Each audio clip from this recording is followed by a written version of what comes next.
Skip it up and that up. So yes, you were looking at original Dead Space footage for the PC, and I think for October, I am going to play a crap load of the Dead Space series. I don't know if I'm going to complete them. If I promise that, then stuff will happen, or people will get sick of looking at the gameplay footage, and then I won't. But I'm going to play a lot. I really like this series. It's October. It's that creepy time of year. And I'm in the mood to play Dead Space. And I like playing it on PC because you can play it at 60 frames per second and it's really smooth. So you're going to see a lot of Dead Space footage. Dead Space 2, Dead Space 3. Just giving you a heads up. So anyway, who out here is actually excited for Star Wars Battlefront? I kind of am, which I'm shocked by because I'm not a big Star Wars guy. But all the footage I've seen for the game, at least the footage coming from EA and DICE, looks pretty damn impressive. But there's some bad news coming from supposedly one of the game's beta testers, or alpha testers, I should say. Now, keep this in mind. This information comes from a NeoGAF user. Now, there has been a lot of accurate stuff that has come from NeoGAF. I'm more open-minded towards NeoGAF now than I used to be.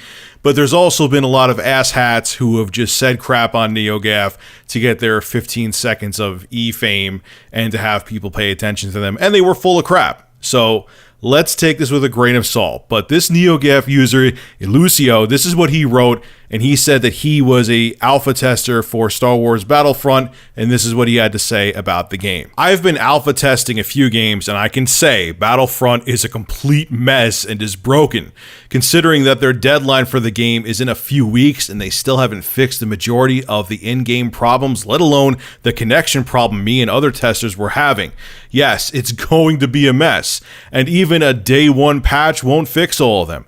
I don't know too much outside what I played, but the game is indeed rushed, and it's all because of Episode 7 releasing this December. And in retrospect, I also tested Black Ops 3, which even though it had many problems, it was nowhere near as bad as Battlefront. Now, again, could this just be a guy on NeoGAF who's full of crap and he just wants to get attention to himself?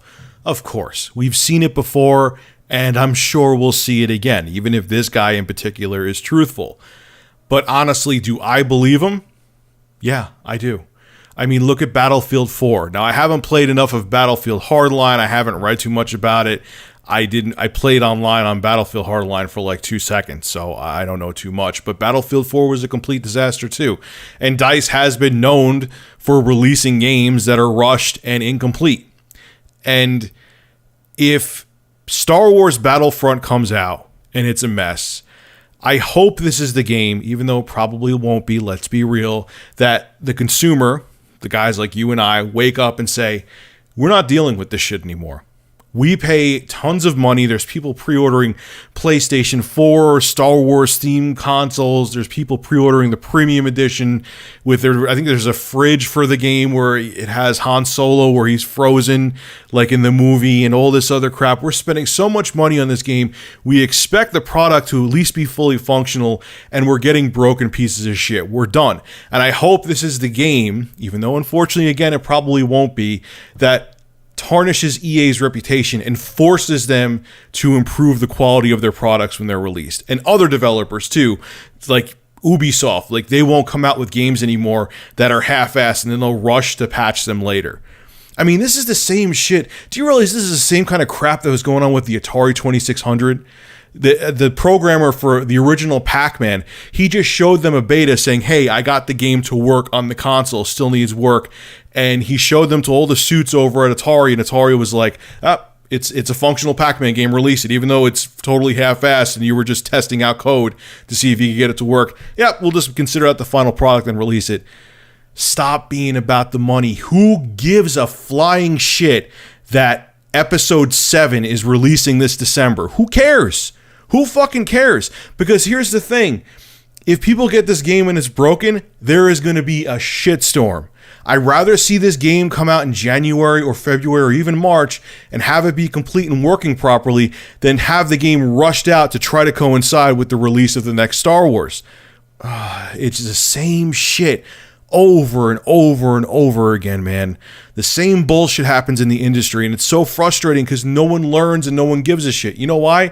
Because we keep buying this stuff. I'm just as guilty as everyone else. So to EA, DICE, and the rest of the clowns out there that release unfinished games, which is basically pretty much the entire industry, save Nintendo, mostly, you got to stop doing this. This is basically highway robbery that you're doing to the consumer.